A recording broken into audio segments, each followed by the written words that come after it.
Really, we don't have much time. Our conventional breeding programs may not be suitable to address the issue. Connecting people worldwide. This is why the networking is very important. Access to technology for local farmers, smaller farmers, is a barrier. There's no two ways about it. It's not necessarily about having big data, it's having the right data.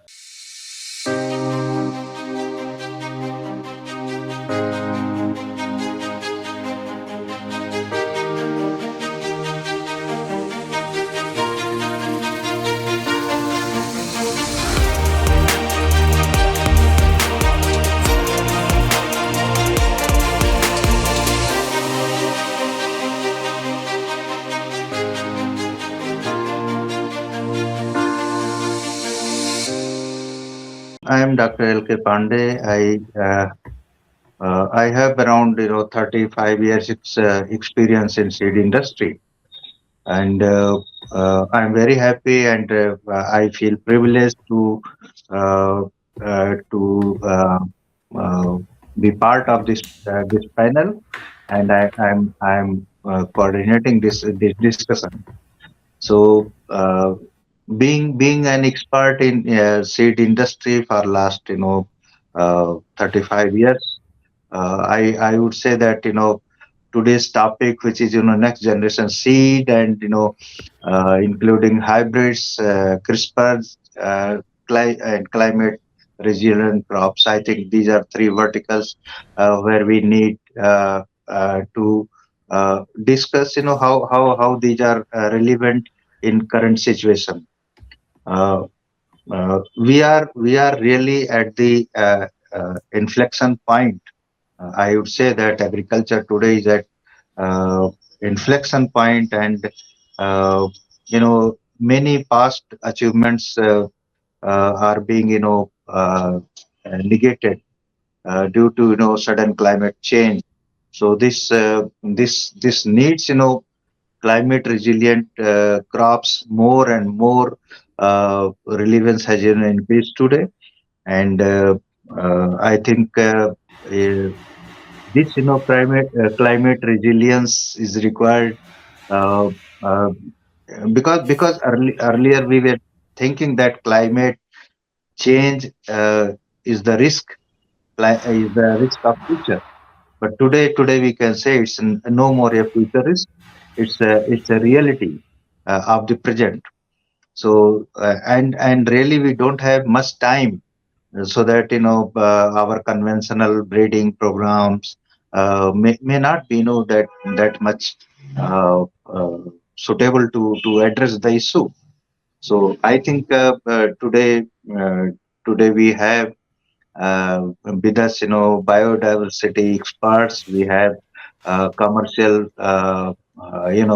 expert, technology transfer expert, and of course uh, uh, the Richard is expert into working in very adverse conditions. How these he can make the crops to work under stress conditions.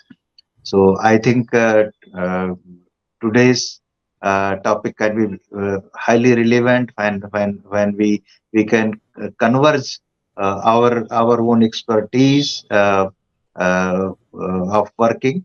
So I will keep introducing more into detail as I progress into one by one. So I would like to invite first Mr. Dr. Amit Grover, and I, Amit Grover is may I, expert in, yeah. I'm not a So doctor, mister. oh, I'm not a doctor. okay, okay. I. So by habit we are calling experts as. So I know you are more into commerce and technology transfers innovations across the globe, and I have seen your experience, Amit, that and I'm really excited to see you have a lot of experience in South Pacific and in Australia, New Zealand. and yeah, New Zealand has been my favorite place. And I think you have been leading. I think what you call Australia, New Zealand, uh, India business chambers, right? So I'm active part of that also. So I'm very happy, Amit, and your experience. I think is very important. That what really what really farmers are, uh, uh, crop producer, producers or growers. What really they want, they need, globally. So once I think you can set the tone of today's discussion so that more technical people, doctors, I mean, they can develop on it. So welcome, Amit. Uh,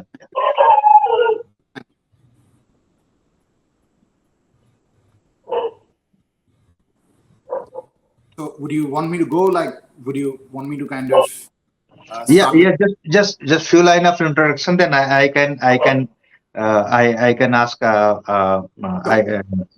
question also so that you can start.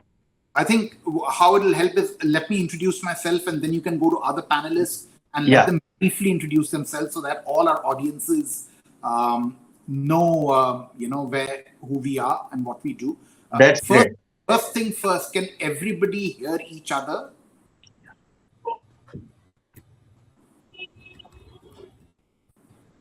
Shirley, can you hear me? Hear you well. Yeah, Uh, Everybody can welcome, hear. Charlie. Mm. Great. So Please. do we wait for Richard to join in, because Richard dropped out, Okay. because I think he's you can start. I think, yeah. so look, my name is Amit Grover. Shirley already knows me. Some of you probably have met me in the past many times. So I'm based in the UAE for the last 8 years, but I come from New Zealand. I'm a Kiwi. And what I've been doing for the last 20 years is running Grover and Company, which specializes in technology transfer, as Dr. Pandey gave a brief introduction about me. So what I've been doing is working with growth stage companies in many sectors. Food security, agriculture, technology, and food science are some of the sectors that I work with. But I work with over 15 sectors, and I help them build intellectual property and help them monetize intellectual property. So that's just a short introduction of what I do primarily. I do run a single family office called Grover Impact Ventures for the last 4 years, where we've partnered with 3 universities in Australia and New Zealand, and we've been investing research capital within them to be able to develop some cutting edge technologies, especially in the field of gene editing in crops, with the aim to commercialize such technologies globally. Now, it's a new family office for the last 4 years. We've still not gone down the commercialization path, but we've invested substantial capital within that area through these universities. So that's just me. I had a previous lifetime where I was a corporate slave, worked about 15 years with Fortune 500 companies across the world. That gave me the experience and the exposure to do what I do today. So that's just a brief outlay on me. Thanks. Great, Amit.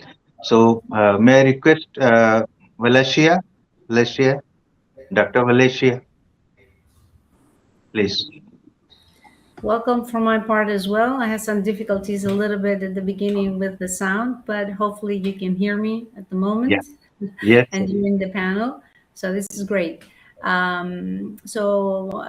Maybe we have been introduced at the beginning that I couldn't hear you. You can, I'm highly interested in seed production and how that affects the seedlings. So, as I said, for my PhD, there was a double major. I am basically a forester that really looks at the whole production global, as a whole thing, interdisciplinary approach, and how that is affected, for the seedling and the production as well. So I'm specialized for the seeds, how to maintain biodiversity, storage is very important, how to do that, but also how to sustain viability for recalcitrant seeds. And some, of the tropical ecosystems, they do have some difficulties storing those seeds. It's not possible. So part of my PhD was this work. But after that, I've been in the field for more than 25 years of research and project related. And this one really, I'm very happy to be part of this meeting, because networking and really getting out what we're doing in the lab and what we're doing at the projects is very important for people to hear about that. So this is from my part. I don't know if that really covers part of the discussion. So as along, we'll get a little bit more into the topic. Seedlings, so biodiversity and seedling production, based specifically for arid ecosystems. Highly interested to see some located in Greece at the moment. Thank you. Thank you, Alicia. May I request Sirle, yeah, please introduce yourself. So, hi everybody, nice to see familiar faces. Richard, Tamir, Amit, nice to meet you. Um, I'm Shirley, I'm from Desert Tech Ventures. We are an investment innovation platform based in Abu Dhabi in the last 6 years, working mainly on early stage. In the last 2 years, we are very much focused on funded research. So even before the usual early stage that we did, and we do it specifically with deep tech company. This relevant subject is definitely something that we work on in the last 2 years. We have 5 technologies. 3 of them are very focused on seeds. We try to look at special crops that are a little bit under the radar. So usually we don't go for the usual suspects as tomatoes or eggplants or cucumbers or the things that you probably would look at as food security. I hope I will have a chance to elaborate on that in the next stage. I really am proud of the technologies that we acquired now, because we really search on the wish list, from the wish list to the market, back on the reverse engineering. So understanding what the market needs and where the food seed, where the glass ceiling is on nature, that was what made us go to this subject. Thank you, Sirle. Now coming to Richard. Yeah, Afternoon, everybody. I didn't hear what was said before, so apologies if any of this is repetitive. I am but a humble farmer. The last 6 years, I've become specialized in hot climate agriculture, growing a number of crops, vine crops, berries, melons, and I have a very keen interest in developments of heat, drought, and salt-resistant crops. Within that growing experience, I have been fortunate enough to have grown crops with traits already built in, and that experience extends across open field as well as where my real specialism lies, which is in controlled environment agriculture. So both within greenhouses and most recently within precision farming. So very happy to be involved in a discussion around how what is effectively the foundation of everything that we as farmers have to use as our key input can be improved. so thank you, Richard. I think just few lines I would like to add about myself, so that everyone is updated. I am Dr. L.K. Pandey. I have around 35 years experience in Indian seed industry, and I have traveled across around 25 countries related to seed business, seed production, and of course global trade. And right now I'm an entrepreneur now. I have a seed company, Ananya Seed. I'm also advisor to various seed companies and many startup uh, companies, because startup ecosystem is very active in India right now. So I'm trying to help and hold and guide new startup who and new entrepreneurs who are trying to uh, start a company, seed company particularly.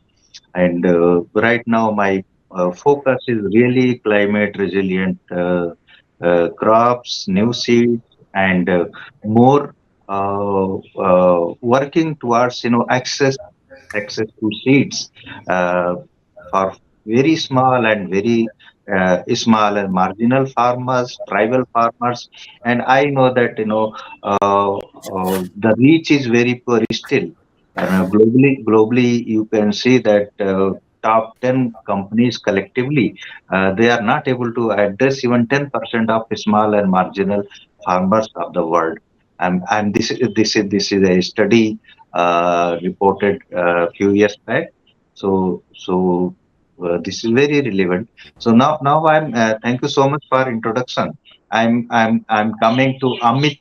Uh, uh, so I would request to him to uh, uh, throw some lights on this point. How can we design IP and licensing so that local seed companies and farmer groups in the Middle East uh, can use CRISPR seed technology without facing high fees and complicated IP barriers.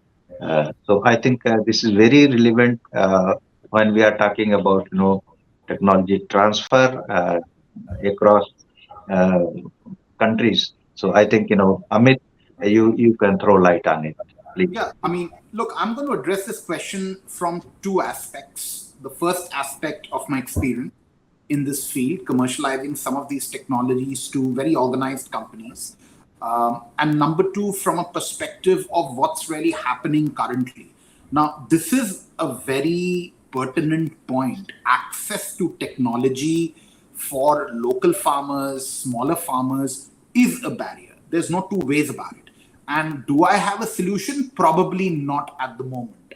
But looking at what's going on right now, from let's say if you take from this year to 2032, which is 5 or 6 years, CRISPR breeding platforms and climate trait libraries will grow very fast based on what's happening in the world, and climate has a big role to play. If you track the last 5 years of how volatile climate has been across the world, whether it's India, whether it's the Middle East or North Africa, there is no predictability left anymore to be able to work on.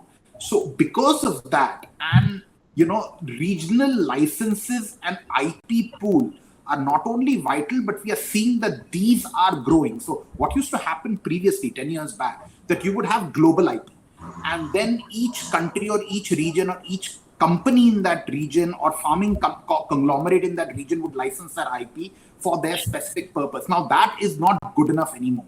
Global IP is not solving anything. It's got to be region specific with the problems and the terrain and the climatic conditions that that region has that you're trying to solve. So you're going to see much more of regional licenses and IP pools that will become more and more vital, crucial, and critical. Gulf saline agriculture and salt-tolerant crops, if we speak about the region that we are based in currently, which is the UAE and part of the wider GCC. So Gulf saline agriculture and salt-tolerant crop projects have already started showing that shared IP and co-developed varieties make advanced seeds usable for local farmers. Access, like I said, is still quite in its early stages, controlled by organized companies and large companies that can absorb such IP and pay for such licenses. And that definitely needs to change. One of the ways that I feel very strongly is the formation of aspects of community, formation of agricultural bodies that works to basically spread these technologies or distribute these technologies. Cooperatives are a great example that happens in New Zealand, in terms of dairy and in terms of these aspects. If you, giving an example, I mean, every point should be talked about from an example basis, that in the UAE, especially if you talk about IGBA, which is International Center for Biosaline Agriculture, it works with Abu Dhabi farmers, and I'm probably pretty sure Shirley would know this, very closely to grow things like quinoa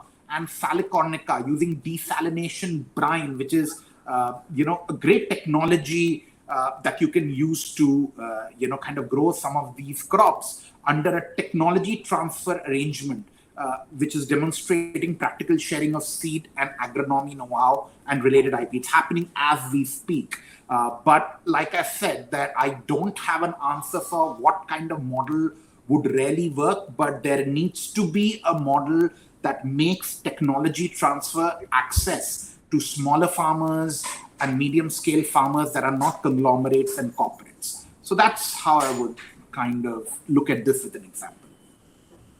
Thank you, Amit. I think the whole landscape is changing, and the way Amit has explained, global scenario and the kind of collaborations, cooperations, and out of IP rights, just for disseminating these technologies across the globe. So now I'm coming to Richard. Richard, what is your experience of growing the resistant, heat resistant, or drought tolerant crops? Can you share experience? And if you have found something, uh, uh, a desired architecture of plant, same thing you can also share. Richard, please. Okay, that's quite a lot to fit into a 2-minute answer. However, I've been fortunate enough to be given access to and had exposure to a number of crops that are grafted. So grafted seedlings using a much stronger root stock, where the root stock has traits that have been improved, seems to be a very quick and easy way for farmers to be able to get better results. So in terms of field tomatoes, we got about a 26% year-on-year increase. Inside controlled environment, we were growing cherry tomatoes, actually until August last year, using seedlings that gave us greater resistance and still getting a 13 to 14% increase in yield. And I'm currently involved in a project whereby very careful precision farming, we've managed to get close to 3 kilograms per plant in strawberry. So as I say, I think I'm probably lucky that I have access and that people appreciate, I understand something about hot climate agriculture. The interesting thing for me at the moment is that this is not just relevant within this region. I'm currently involved in a project in Italy where they have exactly the same problem and where they are desperate to find rootstock and seedlings that are not just built for vigor, which seems to be the standard that they've always worked by, but that are able to deal with the fact that in Sicily, where the project is this morning, their temperature is 37 degrees. Now, if you put that in controlled environment where they don't have a pad and fan system like we have here in the UAE or in GCC area, the crop is finished. So my experience really is that what I'm looking for is a way of effectively democratizing what's happening with seed production. The challenge we've got is that when you have major seed manufacturers being commercial organizations, of course, they want to make money. But as we've seen with other areas where people decided that money was more important than food production, they failed financially because it became too expensive to run. We can't have that happen with crops, with farmers simply unable to afford the seedling or run the risk of breach of IP if something were to happen when they continue to grow with those seeds.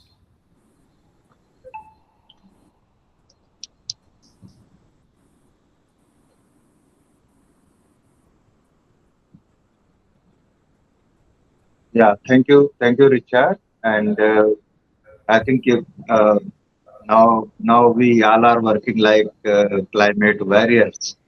And one very common factor which is throwing concern for all of us, and that is the climate change, and finding out ways of climate resilient crops, and how we can address uh, around 50% more demand of food by 2050.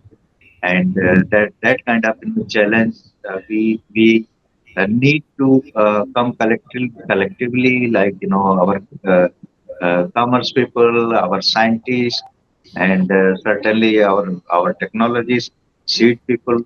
So I think that's the way to go forward. I would like to invite Sarle regarding her experience on uh, growing vegetables, cucumbers, like capsicum or whatever. I mean, she has experience. I mean, she can help on this. Sarle. Thank you. So I want to approach this in a more strategic way.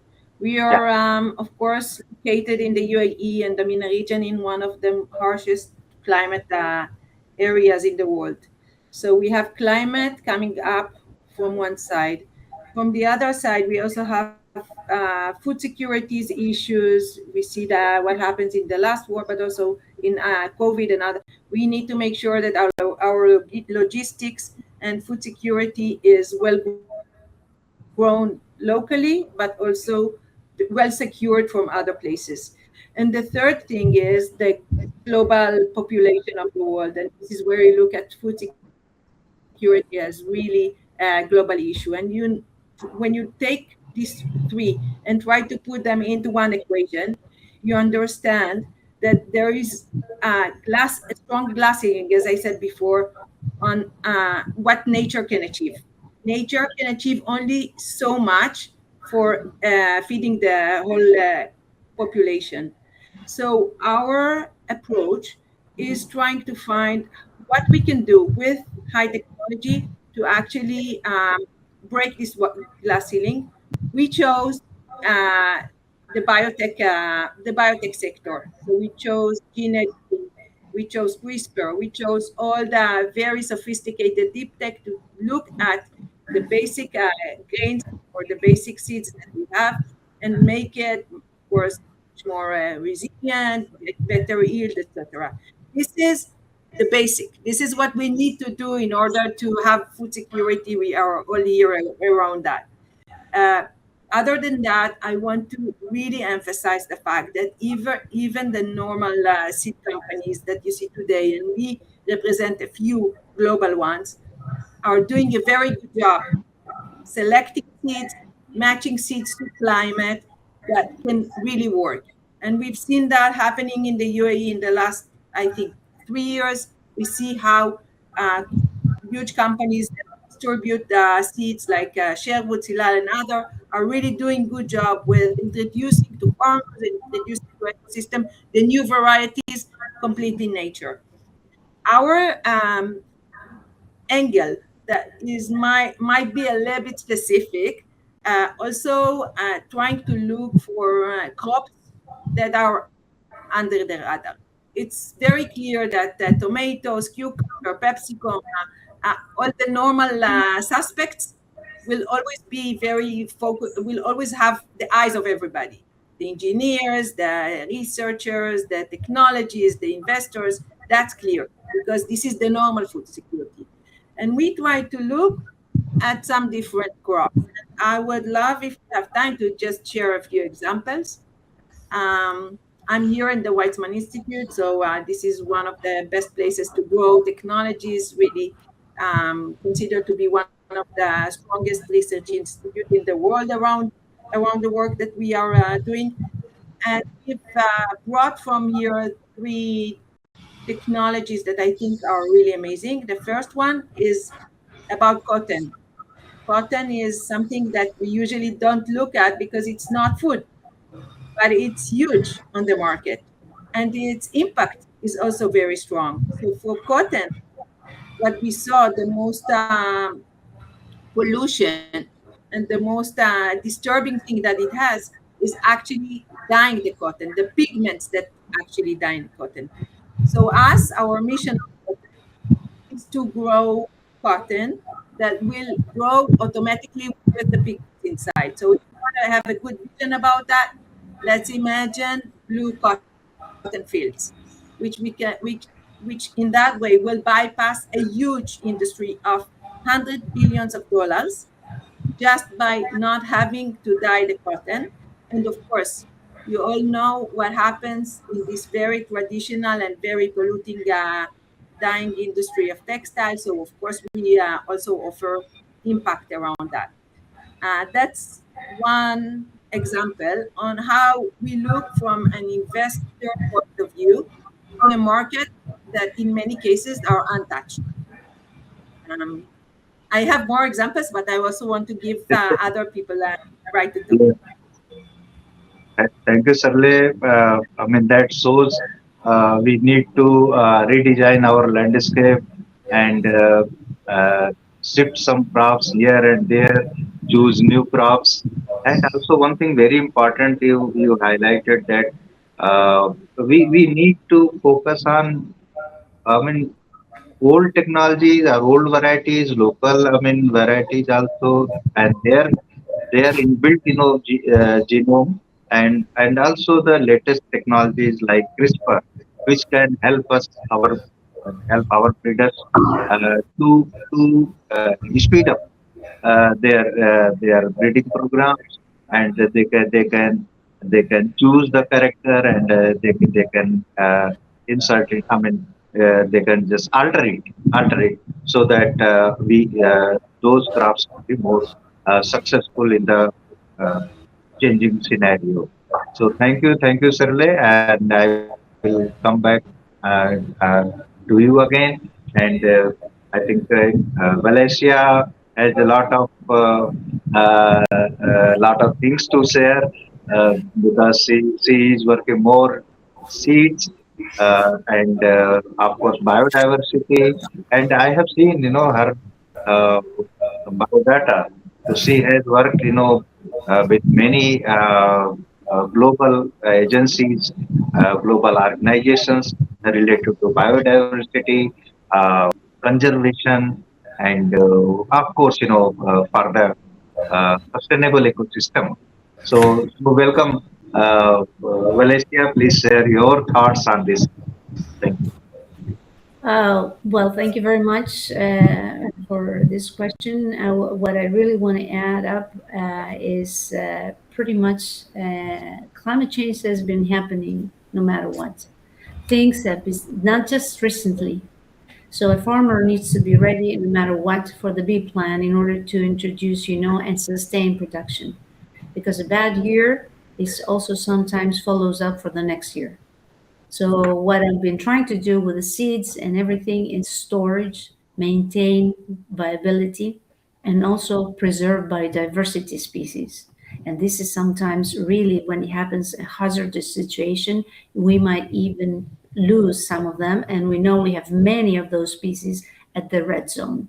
So it's very important to sustain those species no matter what. Sometimes they are producing things, sometimes not. Nonetheless, the production needs to be sustained. So, for example, here in Greece, we have many native species just because of the geographic and the alteration of the whole terrain. In Greece, we have many of those different kinds of species, even, like thymus or other Oregon, and all this kind of very nice species that we use even for our food.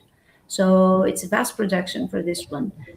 So no matter what, we should be ready, no matter what the climate change it is, no matter what everything it is. And the fact that I'm involved in many different projects. So for example, right after you, I have another meeting presenting, all this material that have been done. And this one relates with nature-based solutions. And nature-based solutions, they are dealing with how to sustain this whole ecosystem, specifically also for the agricultural sector. Because clean waters and all the debris, how to sustainably manage all the fertilizers and things like that, this needs to be really managed holistically in order to be able to continue produce and be able to have all these positive impacts on the production and the biodiversity. So Richard talked about, the craftings and all of this. This is very important. A lot of research is taking place regarding where to get our specific seedlings to work. It seems, based on some research publications that have been done, elevation is very important on where to get the seedlings, where to get the seeds derived. And usually, when we have seed derived species and seedlings, they are more prone to tolerate any kind of diseases, bacteria, infections, and things like that. It doesn't have all these really strong roots, but by selecting seeds from specific parent and specific altitude, we are able to actually produce seedlings with all these vigorous roots. So I've done study indicating that, and it's really very important where we get the source, the seeds, in order to maintain these really harsh conditions. And by getting seedlings from seed derived and having this root, this really guarantees the success of transplanting. Not only the success of transplanting, but some of the experiments that we've been running, it shows that when we are introducing reduced amount of water during the growth of those seedlings, we tend to have a seedling that they're more prone to tolerate drought, more prone to tolerate all these harsh conditions. And this is very important, starting from the seed in order to be able to produce this prone, dry tolerant seedling. It's one of the steps. So we have all these tools that we do that. And it's not just the arid ecosystems. In arid ecosystems, we're facing difficulties with the water, like here in Greece, for example. We are having a big conflict between the production right now in the summertime, because we are having, all the olive trees and all the production that we're dealing, the wineries and all these things. But at the same time, we have the increased effect of the tourism effect. So it's very hard to keep the balance between those two in order to sustain the touristic effect in Greece, but also the production, because we're competing for water. So sustainably managing all those things, preserving all that thing is very thing. I'm going to tell you one thing, and I'm going to try to close it because I want to give the floor to the other panelists. I've been in projects with Jordan, and right now we're working on with Egypt and Jordan at the moment, and we're working on the production and for agricultural areas, the need for the water, but also how to educate people to do and transfer the knowledge. It's not just us, the scientists, but it's also how we can reach out to the people that they need this knowledge in order to be able to get the science in their hands. So we're doing that. We're collaborating that right now in a project like this, creating, the modules, things on hand at the field. But also at the same time, we have another project, Feed for Food, that is dealing with how to sustain urban ecosystems by creating these urban settings, reducing, the climate effect in those settings, but being able to engage people in need to use urban gardens for production for species. And in this one, we're collaborating with stakeholders that they have native Greek species in order to introduce the production for potatoes, for tomatoes, for all those things, and finding them, doing workshops on how they can regenerate and how they can transplant successfully by their own. There are many things at the internet, videos, things like that they provide the information. But sometimes a little bit of extra thing, informing them about the native species, is very important because they're not aware about that. I can talk for hours, but I'm going to leave I don't know if this one really helped a lot. Nature-based solutions is very important. This is another project we're dealing with Cabo Verde, another project we're dealing with Africa. So it's a really huge networking, and the networking and what we're doing right now here is very important, connecting people worldwide. This is why the networking is very important. I'm informing about the networking because I might not have the time to, I hope I will have the time until the end, but just because I need to get to another meeting, I might have to leave the panel a little bit earlier. So with this, I'm here. I will go to the next question, and it's a big topic. big topic. Disastrous things happened every year. Fires, we have so many fires here in Greece, floods, everything. We just need to manage and maintain biodiversity levels. We're stronger with this. Thank you. Thank you, Valencia. Thank you. You have actually opened something.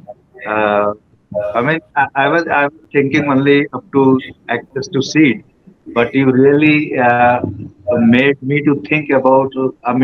We have to take care of seed till it becomes healthy plant and produce food, right? So it's like taking care one step ahead. Thank you so much, and in fact, opening my eyes also. That's it's very important. Otherwise, I was just talking about access to seed, poor people, tribal people, they should get seed. Uh, but you have really uh, uh, gone in much deeper, and you have sensitized our approach for the whole food system, and I think this is a platform of connecting all of us, and I think our discussion should keep going beyond this discussion. So with the constraint of time, I will be coming for I think just 2 minutes each to summarize anything left. Very sensitive part if they want to add on. So that we can complete our discussion in time. And I think we have really prepared ourselves to go much deeper, much wider, and much broader. Uh, for seed. CDA is small, very small. It's a tiny, but see the story, see the dimensions. So coming back to Amit, Amit, when we talk about CRISPR, and one question comes to everyone's mind. Uh, that is IP, IP issue. I mean, how when we are transferring technology, particularly across border. So how these IP issues can be addressed, and any your suggestion which uniquely can address everyone's concern. So Amit, for 2 minutes, if you can deliver, please. So, look, I mean, I think the first thing about technology transfer Yeah, and using intellectual property, one has to understand the subject of data. yeah, What you are really transferring is data. Some people call it know-how, some people call it a process, and some people call it a formulation, depending on where your data really is. So, the real question, really, Mr. Pandey, is when we use farm and crop data to train breeding softwares and AI tools, how do you protect farmers' interests so that IP and data rules do not lock growers into one company system, which Richard was making some time back, democratization of data. I mean, what about that in this entire world of innovation? So, this is my take on it, based on what I'm seeing right now. New climate and smart breeding relies primarily on big data from fields, from sensors, and from gene banks when you talk about CRISPR. Now, these platforms are very soon going to turn these data into very powerful IPs. Now, data will become IP. Now, data could be the knowledge of how to grow arid climate crops, for example's sake. Now, greenhouses here in the Gulf and saline irrigation pilots that are happening, clear data ownership and sharing rules not only will help farmers benefit from better seeds without losing control of their information. That is the ideal world that we want. But is it really happening? Probably what I'm seeing is not, because data is being centered and controlled by a few organizations that have either paid for that data to be generated or for that research to be generated. Now, democratization of that is a subject that I can't talk a lot about, because these go into personal ambitions of people that control and own the data because they're paid for it. In the UAE, what I can say, what I'm seeing, on the ground, in the UAE, large vertical farms such as Emirates Crop One are using proprietary seeds, data-driven algorithms, and controlled environment systems, really demonstrating how IP and data from local production and, are kind of governed and shared with Emirati stakeholders, because these technologies come from overseas and they're getting adapted to local climatic conditions. But the real subject that also keeps me awake is, at one stage, data is becoming asset that everybody wants to make money out of. And at the second stage is the need for democratization of data that goes into all different stakeholders that want to access it for solving this food security problem. Now, does somebody have a perfect answer for it? Probably not, because at some stage there is greed, at other stage there's ambition, and the third stage, it's the need for food security. And blending, and having a good blended model that satisfies each of those stakeholders is much needed. And I'd love to contribute to that, but honestly, I don't have an answer to that. But everything comes down to IP and big data as we see it. Thank you, Amit. Thank you. You have touched upon really very sensitive area, and you have diverted our mind to, attracted our mind, our concern to our data. It is really the data, and it's we think about some physical things, but thank you. I think we will discuss further on this. Now coming to Richard. Richard, this question from you. Yeah, Richard.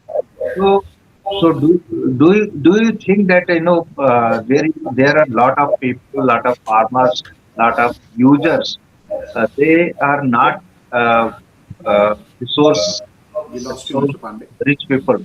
So how have you found any technology, any tools which can address low cost for people who are looking for low cost technology, and they are not having access to precision kind of technology. So I hope you understand my point.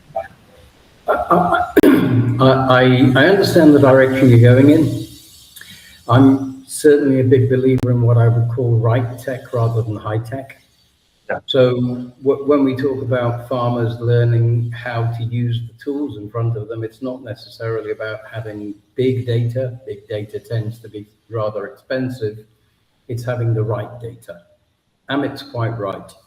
When we have seed manufacturers that are not sharing their grower notes to be effective for everybody, when we have people holding on to IP because they think that they're able to make more money from it, what we forget at the end of the day is we all need to eat.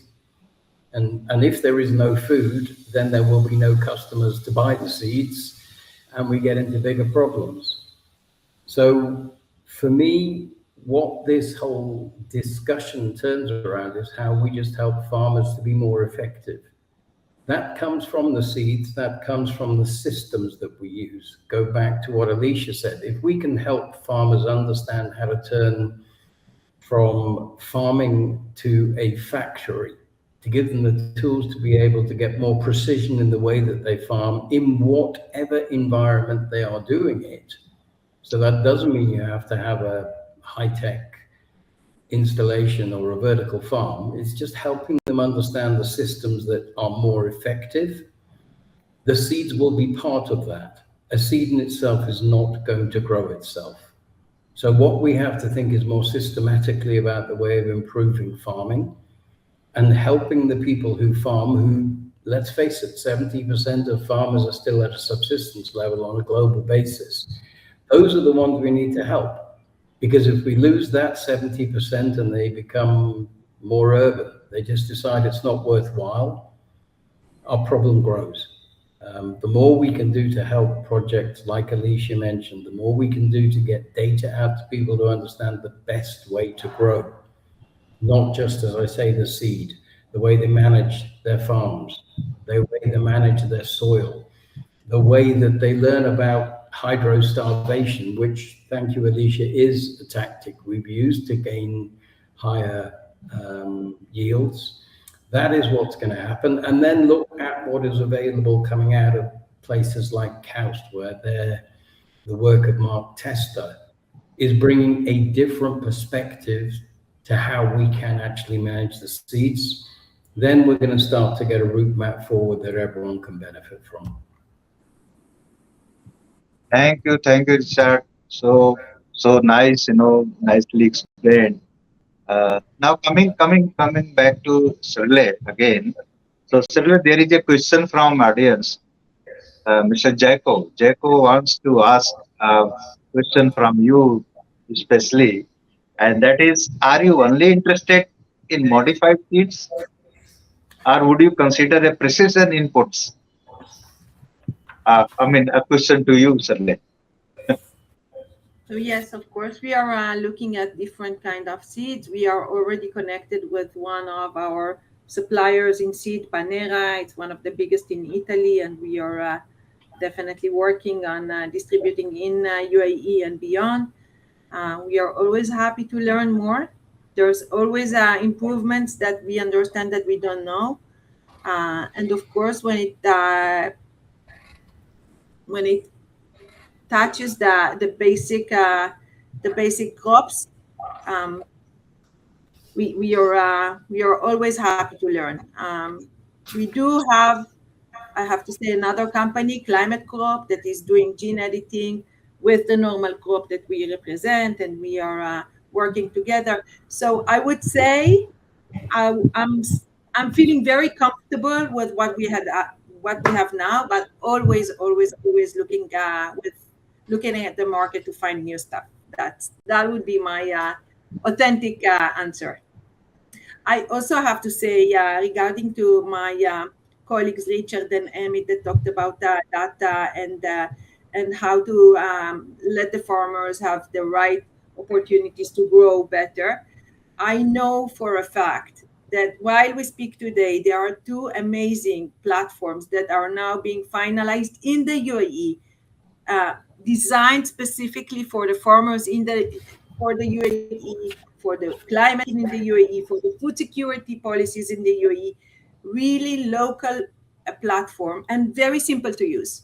So these two, I believe, are would be a very strong step towards democratization of the knowledge. All of them are, of course, very much supported with global data, specific one with training, but also sensors and others. So I think we are in the mid of this process. It's not true that nothing happens, but it definitely means that we need to push forward to the right platform to work with farmers. Don't give them the very fancy one; they don't know how to fix it. You need to find the right friendly user one to make sure that they can work with it, that they can invest in it, because at the end of the day, this platform needs to be pushed. The OPEX of this platform should be pushed on the crops that they will sell. It needs to be very much sustainable for the farmer. So that's another issue that I just wanted to mention, and I suggest everybody look for this platform in the next coming month. It would be, I think, Thank uh, you. Thank you, game sir. changer. So thank you so much, Sirle. And I think you have given answer to some other questions also. Uh, and I think we have discussed a lot, Valencia, with you. So I think you have covered, all sustainable issues related to seeds. And I think with this, I would like to summarize in 2, 3 lines and would like to close it. So presently, I think we all are here to understand, and we have uh, discussed, and seeds is not enough alone. I think it needs support of technology. It needs support of even AI, so that we can predict what are the requirements. And going forward, now we are talking about predictable seeds, so that even breeders without growing it, he can announce that what characters and what yield output, what tolerance, stress tolerance, all these things will be there. So we are also talking about smart seeds, so the intelligent seeds. so that they can perform under it's various stress conditions, unknown conditions, adverse situations. So I think seed may be a very tiny part of the whole food ecosystem, but certainly it's the everything of is the starter of the whole ecosystem, and we are here to use all pillars of food ecosystem where seed is required, latest technology is required, and of course, these digital technology is also going to help a lot, as Amit has stressed upon it. So I think it's time to wind up. So thank you so much for this very brief but very nice discussion, and I assure you this is just a starter of long discussion, long deliberations going forward, individually between us and collectively when we are there at the platform. Thank you so much. Thank you very much.